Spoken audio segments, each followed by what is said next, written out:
என் பெயர் சுந்தரேசன். எனக்கு 21 வயது.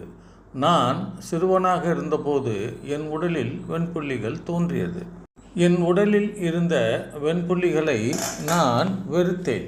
வெண்புள்ளிகள் என்னை மற்றவர்களிடமிருந்து வேறுபடுத்தியது. நான் எல்லோருடனும் பழகவே விரும்பினேன். ஆனால் என் உடலில் இருந்த வெண்புள்ளிகள் அதை எளிதில் நடக்கவிடாமல் தடுத்தது.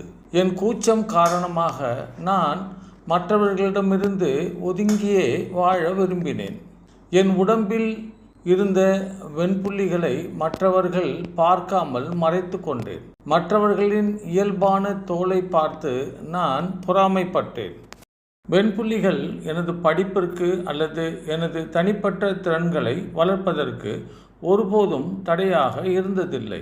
ஆனால் என் ஆழ்மனதில் அது உருவாக்கிய பாதுகாப்பின்மை நீடித்தது. ஒரு மாய தோற்றத்தை உருவாக்கி சக மாணவர்கள் முன் கவலை இல்லாமல் இருப்பது போல் நடிப்பது எனக்கு எளிதாகவே இருந்தது. அதே சமயம் என் தோற்றம் குறித்து என் மனதில் போராட்டமும் நடந்து கொண்டிருந்தது. என் தோற்றத்தை பற்றிய கவலையும் மற்றவர்களை பற்றிய பொறாமையும் என்னை ஆட்கொண்டிருந்தது. ஆனால் இப்போது எல்லாம் மாறிவிட்டது. என் சிந்தனை மட்டுமே என் மகிழ்ச்சியை தீர்மானிக்கும் என்பதை நான் உணர ஆரம்பித்தேன்.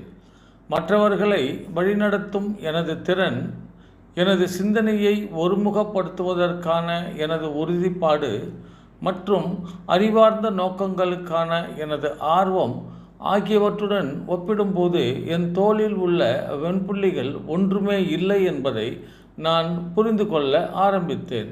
வெண்புள்ளிகள் விழிப்புணர்வு இயக்கத்திற்கு எனது மனமார்ந்த நன்றி.